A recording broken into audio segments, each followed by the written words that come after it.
नमस्कार स्टूडेंट्स, आप सभी का स्वागत है। स्टूडेंट्स, आप लोगों के एग्जाम को देखते हुए मैं लाया हूँ BHIC 111 का मोस्ट इम्पोर्टेंट क्वेश्चन आंसर जो आपके एग्जाम में दिखेंगे। आपका टाइटल है आधुनिक यूरोप का इतिहास फर्स्ट 1780 से लेकर 1939 का स्टोरी इसमें दिया गया है।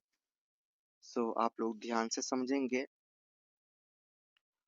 ये आपका है मोस्ट इम्पोर्टेंट क्वेश्चन आंसर। अगर आप दिसंबर 25 में एग्जाम दे रहे हैं, जून 26 में देने वाले हैं, तो आप दोनों के लिए बहुत ही इंपॉर्टेंट क्वेश्चन होगा। चैनल में न्यू हो, चैनल को अभी तक सब्सक्राइब नहीं किया, चैनल को सब्सक्राइब कर लीजिए, बेल आइकन को दबा दीजिए। आप लोग कहाँ से वीडियो देख रहे हैं जरूर बताइएगा। क्वेश्चन नंबर 1 है आपका, औद्योगिक पूंजीवाद क्या है, इसके अध्ययन के विभिन्न दृष्टिकोण पर क्या कीजिए, चर्चा कीजिए। औद्योगिक पूंजीवाद वह आर्थिक व्यवस्था है जिसमें उत्पादन के साधन निजी लोगों के पास होते हैं और मुनाफा कमाने के लिए उद्योग और व्यापार किए जाते हैं। इस व्यवस्था में मजदूर अपनी मेहनत का मजदूरी के रूप में भुगतान पाते हैं और मालिक अपने पूंजी निवेश से लाभ कमाते हैं। औद्योगिक क्रांति के समय यूरोप और अमेरिका में यह प्रणाली तेजी से विकसित हुई। इसने समाज में बड़े बदलाव किए, जैसे कि बड़े शहरों का विकास, मजदूरों की संख्या में वृद्धि, जीवन स्तर में अंतर। इसे समझने के लिए विभिन्न दृष्टिकोण अपनाए जाते हैं। आर्थिक दृष्टिकोण उत्पादन, लाभ और पूंजी निवेश को समझने पर केंद्रित है। तो पहला दृष्टिकोण क्या, आर्थिक दृष्टिकोण। तो इसमें क्या होता है, उत्पादन, लाभ और पूंजी निवेश को समझने में ध्यान केंद्रित किया जाता है। दूसरा है सामाजिक दृष्टिकोण, जो मजदूर वर्ग की स्थिति, उनके जीवन और समाज में बदलाव को देखता है। उसके बाद आपका राजनीतिक दृष्टिकोण आता है, जो सरकार की नीतियों, कानून और सुधारों का क्या करता है, अध्ययन करता है। उसका आता है ऐतिहासिक दृष्टिकोण। ऐतिहासिक दृष्टिकोण औद्योगिक क्रांति और तकनीकी प्रगति के समय क्रम को समझने में मदद करता है और इन सभी दृष्टिकोणों से यह स्पष्ट होता है कि औद्योगिक पूंजीवाद केवल आर्थिक प्रणाली नहीं बल्कि समाज और राजनीति पर भी इसका गहरा प्रभाव है। क्वेश्चन नंबर फर्स्ट हमारा कंप्लीट है। क्वेश्चन नंबर आपका सेकंड है स्टूडेंट्स, 1848 की क्रांतियों और उनके परिणामों पर एक विडोट लिखिए। 1848 की क्रांतियों में यूरोप में राजनीतिक और सामाजिक असमानताओं के विरोध में हुई और उन्हें राष्ट्रों की वसंत कहा गया। इन क्रांतियों के पीछे गरीब जनता की समस्याएं, औद्योगिक बदलाव और राष्ट्रीय एकता की चाह प्रमुख कारण थे। फ्रांस में किंग को हटाकर गणराज्य स्थापित किया गया और जर्मनी तथा इटली में राष्ट्रीय एकता की मांग उठी। ऑस्ट्रिया और हंगरी में नागरिक अधिकारों की मांग प्रमुख थी। मजदूर, नौजवान और किसान इन क्रांतियों में सक्रिय थे। हालांकि कई क्रांतियां तत्काल सफल नहीं हुए और पुराने राजतंत्र ने सत्ता वापस पा ली, लेकिन इनसे राजनीतिक जागरूकता बढ़ी और समाज में बदलाव की दिशा में आंदोलन मजबूत हुए। क्रांतियों ने मजदूर और आम जनता के अधिकारों की मांग को बढ़ाया और भविष्य में संविधान और सामाजिक सुधारों के मार्ग को खोल दिया। यह समय में यूरोप में लोकतंत्र और सामाजिक न्याय की दिशा में महत्वपूर्ण मोड़ साबित हुआ। नेक्स्ट क्वेश्चन है स्टूडेंट्स, बोनापार्टीवाद पर संक्षिप्त नोट लिखिए। तो बोनापार्टीवाद नेपोलियन बोनापार्ट और उसके उत्तराधिकारी के शासन से जुड़ा एक राजनीतिक विचार है। इसमें मुख्य रूप से एक शक्तिशाली नेता का महत्व होता है जो सेना और जनता के समर्थन से सत्ता में आता है। इस विचारधारा में केंद्रीकृत सत्ता, राजनीतिक स्थिरता और प्रशासनिक नियंत्रण पर जोर होता है। बोनापार्टीवाद में लोकतांत्रिक संस्थाओं की तुलना में नेता का प्रभाव अधिक होता है और सामाजिक और आर्थिक सुधारों को लागू करने में नेता सक्रिय भूमिका निभाता है। यह सिद्धांत दर्शाता है कि कभी-कभी एक मजबूत और प्रभावशाली नेता समाज में स्थिरता और सुधार ला सकता है। लेकिन लोकतंत्र और नागरिक अधिकारों पर इसका सीमित प्रभाव रहता है। क्वेश्चन नंबर आपका 18 है। इसमें 1832 का सुधार अधिनियम, इस टिप्पणी में पूछे जाते हैं इस टाइप के क्वेश्चन, तो ये ध्यान रखिएगा, 10 मार्क्स के पूछे जाते हैं। 1832 का सुधार अधिनियम, जिसे ग्रेट रिफॉर्म एक्ट भी कहा जाता है, ब्रिटेन में पार्लियामेंट सुधार का महत्वपूर्ण कदम था। इसका उद्देश्य चुनाव प्रक्रिया को अधिक निष्पक्ष बनाना और शहरों तथा कस्बों के प्रतिनिधि में सुधार करना था। इस अधिनियम के तहत मतदाता पात्रता का विस्तार किया गया, खासकर मध्यम वर्ग, संपन्न वर्ग को। इसके द्वारा भ्रष्ट चुनाव और रोटेन बोरो की व्यवस्था को खत्म किया गया। इस अधिनियम ने राजनीतिक प्रक्रियाओं में समान जनता की भागीदारी बढ़ाई और ब्रिटेन में लोकतंत्र की मजबूती प्रदान की। इसके परिणामस्वरूप चुनाव प्रक्रिया अधिक पारदर्शी हुई और भविष्य में सुधारों का मार्ग खुला। क्वेश्चन नंबर 5 है स्टूडेंट, देखिए, औद्योगिकीकरण ने नगरायन को कैसे प्रभावित किया? तो मतलब आप समझ लो कि औद्योगिकीकरण ने नगर को कैसे प्रभावित किया, वही ये बताना। देखो, औद्योगिकरण ने शहरों और कस्बों को तेजी से बढ़ने में मुख्य भूमिका निभाई, लेकिन नए उद्योग और कारखाने बनने से ग्रामीण क्षेत्रों से मजदूरी का शहरों की ओर पलायन हुआ। जो औद्योगिकरण की ओर से जो कि ग्रामीण जो लोग थे वो शहर क्षेत्र में जाने लगे, क्योंकि वो वहां रहकर वो मजदूरी के लिए जाने लगे, है ना। मजदूरों को शहरों की पलायन हुआ और लोगों ने रोजगार की तलाश में छोटे छोटे गांवों से बड़े शहरों में आना शुरू किया।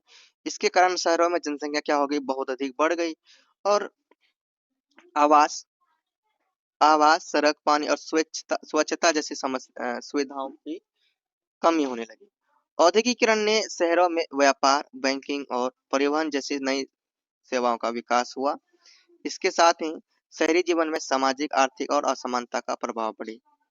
असमानता भी बढ़ी। मजदूरों के जीवन में कठिनाई और भीड़ भाड़ के कारण स्वास्थ्य संबंधी समस्या उत्पन्न हुई। औद्योगिकरण और नगरायन के कारण शहरों का स्वरूप बदल गया और वे आधुनिक उद्योग और व्यापार के केंद्र बन गए। ठीक है। औद्योगिकरण ने नगरकरण को कैसे प्रभावित किया? औद्योगिकरण ने नगरकरण की प्रक्रिया को बहुत तेज कर दिया। जब बड़े पैमाने पर कारखाने और उद्योग स्थापित होने लगे, तब लोगों की गांवों की तुलना में शहरों में अधिक रोजगार के अवसर मिलने लगे। इसके कारण बड़ी संख्या में लोग काम की तलाश में ग्रामीण क्षेत्रों से शहरी की ओर पलायन करने लगे। धीरे धीरे शहर उद्योग और व्यापार के प्रमुख केंद्र बन गए। शहरों में नई फैक्ट्रियां, बाजार और बैंक और परिवहन सुविधाएं विकसित हुई, जिससे शहरी अर्थव्यवस्था मजबूत हुई। लेकिन तेज नगरकरण के साथ कई समस्याएं भी उत्पन्न हुई।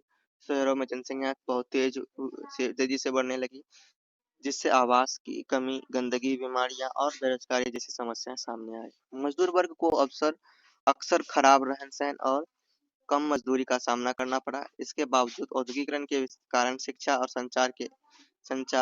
शिक्षा,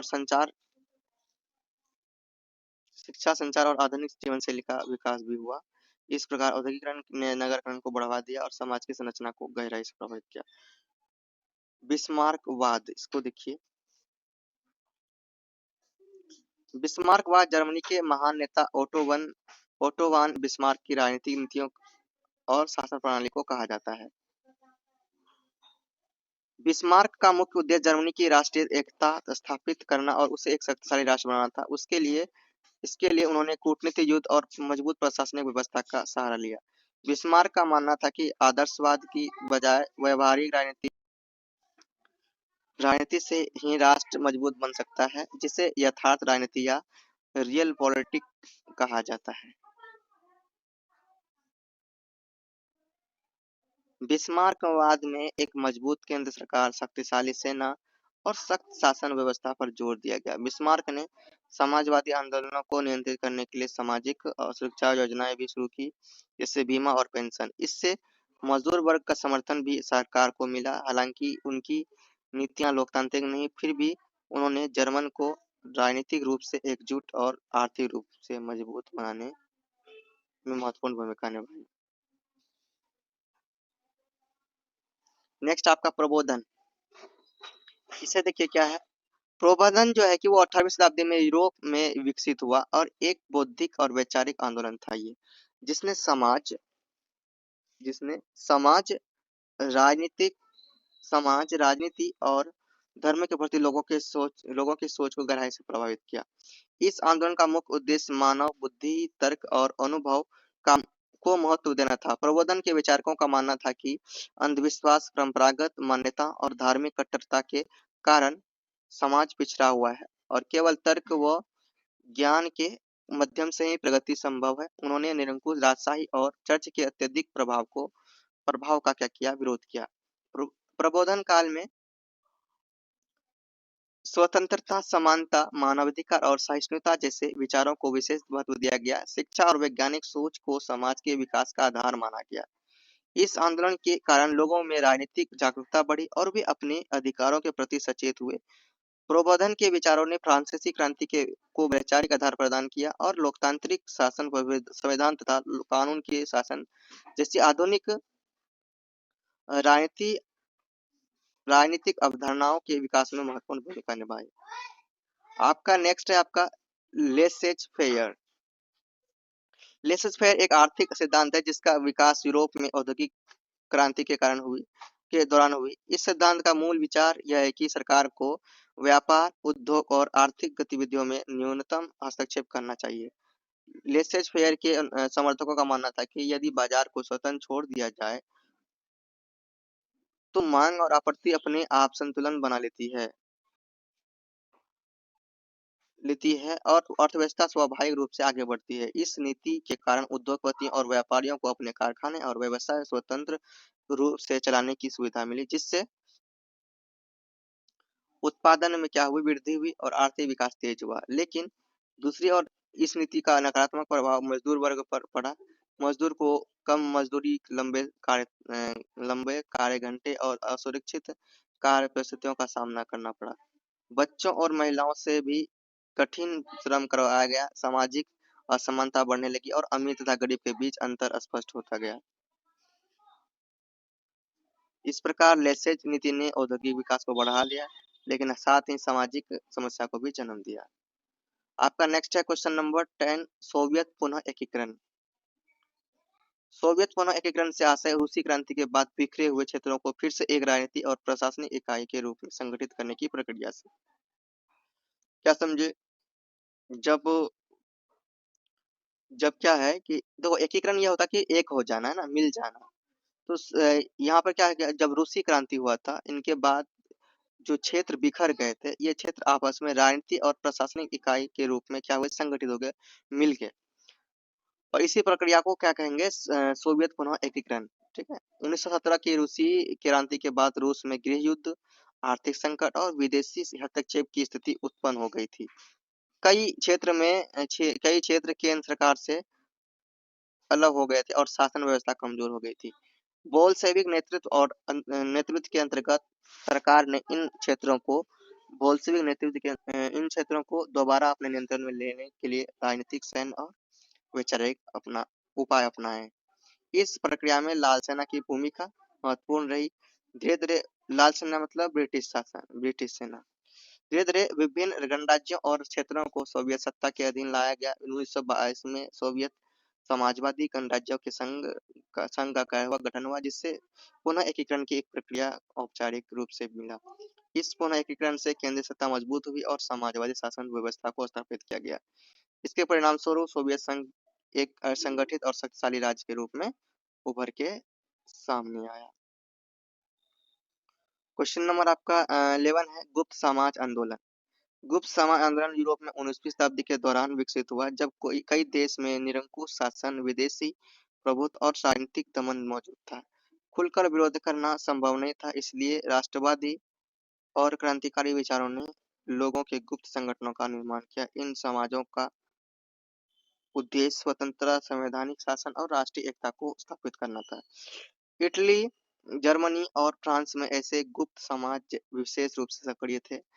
इटली में कार्बोनारी जैसे संगठित एशियाई शासन के विरुद्ध संघर्ष कर रहे थे। इन संगठनों में छात्र और सैनिक, बुद्धिजीवी और मध्यम वर्ग के लोग शामिल थे। ये लोग गुप्त बैठकों, पर्चों और योजनाबद्ध आंदोलनों के माध्यम से जनता में राष्ट्रवादी चेतना फैलाते थे। हालांकि कई बार इन आंदोलनों को सरकार द्वारा दबा दिया गया, फिर भी उन्होंने लोगों के मन में स्वतंत्रता और राष्ट्रवाद की भावना मजबूत किया। गुप्त समाज आंदोलनों ने आगे चलकर यूरोप में राष्ट्रीय एकीकरण और क्रांतिकारी आंदोलन के लिए आधार तैयार किया। नेक्स्ट क्वेश्चन है स्टूडेंट्स आपका, हैब्सबर्ग राजशाही टिप्पणी में पूछे जाते हैं। हैब्सबर्ग राजशाही यूरोप की एक शक्तिशाली वंशानुगत सत्ता थी जिसका शासन ऑस्ट्रिया, हंगरी, बोहेमिया और अन्य क्षेत्रों पर फैला हुआ था। यह एक बहुराष्ट्रीय साम्राज्य था जिसमें जर्मन, हंगेरियन, चेक, इतालवी और स्लाव जातियां शामिल थी। हैब्सबर्ग शासक निरंकुश शासन में विश्वास रखते थे और केंद्र सत्ता को मजबूत बनाए रखना चाहते थे।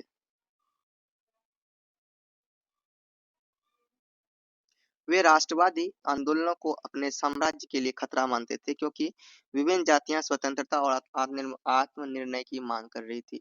इसलिए प्रशासनिक व्यवस्था कठोर थी और आम जनता को राजनीतिक अधिकार बहुत सीमित रूप में प्राप्त थे।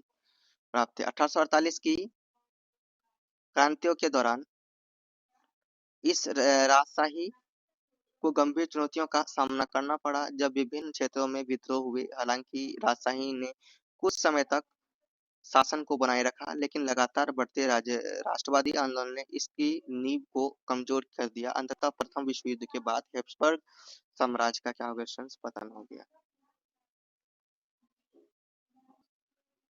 अगला क्वेश्चन आपका आपके सामने देखिए, राष्ट्रवाद का अर्थ क्या है? यूरोप में राष्ट्रवाद के विकास के विभिन्न चरण का वर्णन कीजिए, चरणों का। देखिए स्टूडेंट्स, राष्ट्रवाद जो है कि एक भावना है देश में रहने वाले लोगों का, ठीक है, जिसमें लोग अपने साझा इतिहास, भाषा, संस्कृति और परंपराओं के आधार पर स्वयं को एक राष्ट्र के रूप में पहचानते हैं और अपने राष्ट्र के प्रति निष्ठा रखते हैं। मैं राष्ट्रवाद वही हुआ ना, जो जैसे मान लो कि राष्ट्र हिंदू या कहता है ना हिंदू राष्ट्र है, तो इसमें क्या होता है, एक सभी जाति धर्म के लोग क्या करते हैं, एक साथ मिलते हैं, उनके विश्वास, उनके विचार एक साथ मिलता है, ठीक है, और एक साथ मिलकर कोई भी चीज का काम करता है, वो राष्ट्रवाद होता है। तो यहाँ पे सिर्फ हम धर्म को ही नहीं, ये तो इसमें बहुसांस्कृतिक देश है, तो भारत में जितने भी लोग हैं, सभी लोग अगर देश के प्रति प्रेम जगाएगा, उसके प्रति भावना जगाएगा, उसके लिए लड़ने मरने के लिए तैयार होगा, तो वो राष्ट्रवाद कहलाएगा, ठीक है। यूरोप में यूरोप में राष्ट्रवाद का विकास धीरे धीरे हुआ। प्रारंभिक चरण में यह सांस्कृतिक आंदोलन के रूप में सामने आया, जहां साहित्य, लोकगीतों और भाषा के माध्यम से राष्ट्रीय चेतना जागृत की गई। इसके बाद राष्ट्रवाद ने राजनीतिक रूप धारण किया और लोगों ने निरंकुश राजाओं तथा विदेशी शासन के विरुद्ध अधिकार और स्वतंत्र की मांग शुरू की। फ्रांसीसी क्रांति ने इस प्रक्रिया को तेज कर दिया और राष्ट्र को जनता से जोड़ा। अगले चरण में राष्ट्रवाद ने एकीकरण आंदोलनों को जन्म दिया, और जैसे इटली और जर्मनी का एकीकरण। इस दौरान राष्ट्रवाद एक शक्तिशाली राजनीतिक विचारधारा बन गया जिसने यूरोप की राजनीतिक मानचित्र को बदल दिया।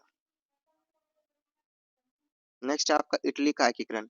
19वीं शताब्दी के प्रारंभ में इटली कई छोटे छोटे राज्यों में विभाजित था और कुछ क्षेत्रों पर शक्तियों का शासन था। इस विभाजन के कारण इटली राजनीतिक और आर्थिक रूप से कमजोर था। इटली के एकीकरण के पीछे राष्ट्रवादी भावना का मुख्य कारण थी। इस आंदोलन में जोसेफ मैजनी ने राष्ट्रवादी विचारों को फैलाया। काबूर ने कूटनीति और सैन्य रणनीति अपनाई और गैरीबाल्डी ने सैन्य अभियानों के माध्यम से दक्षिणी इटली को मुक्त कराया। ऑस्ट्रिया के प्रभाव समाप्त करने के लिए युद्ध और समझौते किए गए। धीरे धीरे विभिन्न इतावली राज्यों को एकजुट किया गया। 1861 में इटली को एक राष्ट्र घोषित किया गया और 1870 में रोम को राजधानी बनाकर एकीकरण की प्रक्रिया पूरी हुई। इस एकीकरण ने इटली को एक स्वतंत्र और संगठित राष्ट्र के रूप में स्थापित किया। स्टूडेंट्स, क्वेश्चन नंबर 14 था, ये क्वेश्चन नंबर 15 है, और इसे स्टूडेंट्स आप लोग ना खुद से वीडियो को रोक कर लीजिए, टाइम की प्रॉब्लम की वजह से मैं आगे नहीं करा सकता। यूरोप में शहरी जनसंख्या और जीवन परिस्थितियों पर एक नोट लिखिए, आप लोग आगे यहाँ पर पढ़ लीजिए। नेक्स्ट क्वेश्चन आपका है, वर्ग समाज की परिभाषा दीजिए, आधुनिक वर्ग समाज कैसे उभरा?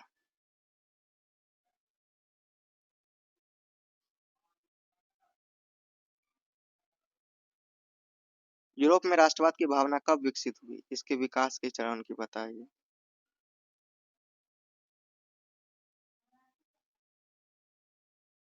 क्वेश्चन नंबर आपका 18 है, नेपोलियन बोनापार्ट के अधीन फ्रांस के प्रशासनिक पुनर्गठन पर संक्षिप्त विवरण दीजिए। 19 नंबर आपका है, फ्रांसीसी क्रांति में दार्शनिकों की भूमिका। इस पर टिप्पणी देने के लिए पूछा जा सकता है। अब लास्ट क्वेश्चन है स्टूडेंट आपका, शहरी जीवन की परिस्थितियां और तनाव। इसे आप लोग देख लीजिए। इस तरह से कंप्लीट मैंने आपको करवा दिया है 20 मोस्ट इम्पोर्टेंट क्वेश्चंस और आंसर।